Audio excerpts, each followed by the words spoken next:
Help Center Tutorials. How to access employees' clocking data.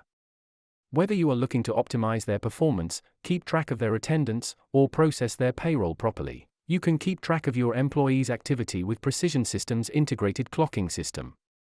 The system collects your employees' arrival and departure information, calculates the number of hours they work, and allows you to view this information remotely and in real time. Here are the steps to follow to access your employees' data. Log into your myPrecision administrator interface on the web or from your mobile application. On the side menu bar located on the right side of your screen, scroll down and click on Parameters. Then click on Users from the sections displayed on the screen. This will give you access to your user database. Select the concerned collaborator and click on his name to open his file. Then go to the Activity tab.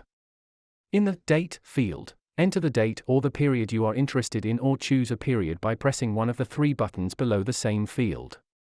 A report table containing the employees' clocking data will be displayed, which you can export by pressing the green button above the table, Export.